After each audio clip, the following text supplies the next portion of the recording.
J'ai passé 3 mois à Rome dans le cadre d'une résidence à la Villa Médicis que j'ai pu faire grâce au prix Occitanie Médicis, donc au partenariat entre la région et la Villa Médicis. Vertige, donc le titre que j'ai choisi, c'est d'abord une sensation. C'est un mot qui me parle beaucoup parce que il parle à la fois d'un sentiment de peur et d'un sentiment qui est assez beau parce que il nous met face à une sorte de bascule dans la perception. C'est à la fois une illusion parce qu'une peur et à la fois une prise de conscience de la réalité de la distance qui nous sépare du sol. Et c'est un sentiment aussi lié à la perte de repères. Et ça, c'est des questions qui travaillent toutes les œuvres de l'exposition. Et surtout, et aussi de la manière dont nos peurs sont instrumentalisées, notamment par le capitalisme qui marchandise un petit peu la spiritualité. Et aussi la manière dont ces peurs liées aux pertes de repères sont récupérées par l'extrême droite, qui se nourrit de ça pour exister, en fait, de la peur de l'autre, de cette question de bouc émissaire qui revient beaucoup dans le film Le Mal des Ardents, qui est un peu au cœur du sujet.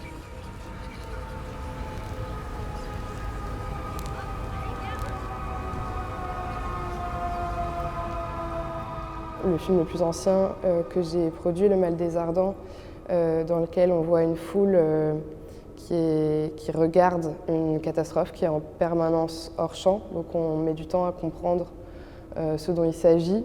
Et on finit au fil de la pensée des personnages, de leur conversation, par comprendre qu'il s'agit de l'incendie de Notre-Dame. Et je pense que c'était un moment assez intéressant parce qu'on pouvait voir un peu dans la rue, on pouvait entendre comment se construisait un imaginaire national finalement et comment justement il y avait des idées assez réactionnaires qui s'emparaient de la question du patrimoine, de la perte du patrimoine pour diffuser des rumeurs. Et en fait, peu importe l'origine de cet incendie, moi ce qui m'intéressait c'était quelle réaction ça a provoqué et de voir comment la foule allait peu à peu rentrer en tension et trouver une sorte de bouc émissaire un petit peu dans une personne qui ne partage pas l'émotion dominante. Et de l'autre côté, justement, on a des personnages qui sont plutôt en rapport avec des constructions architecturales qui imitent la montagne. Et moi, je suis très fascinée depuis longtemps par ces endroits, que ce soit le zoo de Vincennes, dans lequel il y a cette espèce d'immense montagne fabriquée, les fausses grottes dans les parcs et jardins, les salles d'escalade aussi qui imitent vraiment les aspérités de la montagne. Et j'ai fait aussi pas mal de recherches sur cette histoire des montagnes architecturées et qui était très présente au 19e et surtout début du 20e siècle et qui était vraiment le summum de ce qu'on pouvait faire en termes architecturaux parce que ça demandait beaucoup d'expertise technique. Pour Montagne profane, les personnages qu'on voit à l'image, ils semblent toujours un petit peu dans un rapport très étrange avec les décors.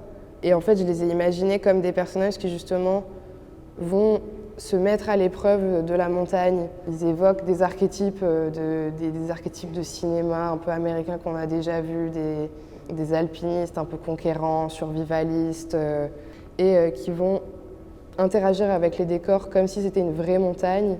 Et du coup, effectivement, il y a une question aussi de regard de leur décalage par rapport à leur environnement. Et je pense qu'à la fois, ça évoque aussi des films un peu post-apocalyptiques, cette imagerie-là, mais j'aimais bien l'idée aussi de jouer sur des codes de films plutôt d'aventure qui mettent en scène souvent des hommes qui sont dans un rapport de lutte ou de domination avec les éléments et de détourner cette imagerie-là, la rendre un peu absurde parce qu'ils sont dans des lieux qui sont complètement maîtrisés, qui sont aussi des symboles de la maîtrise humaine de la nature. Juste en face des écrans un peu cachés dans le noir, il faut y être un peu attentif pour les voir, mais il y a des faux champignons qui ont été réalisés par par une artiste qui s'appelle Manon Tornicistero, qui a collaboré avec moi sur le film. Et il y a aussi un distributeur automatique avec à l'intérieur une fleur qui apparaît comme une sorte d'hologramme et qu'on retrouve dans le film. Je l'ai fabriqué avec des intelligences artificielles que j'ai nourries avec énormément d'images de fleurs qui évoquaient le lotus et de champignons. Et du coup, c'est une fleur qui est en perpétuel mouvement.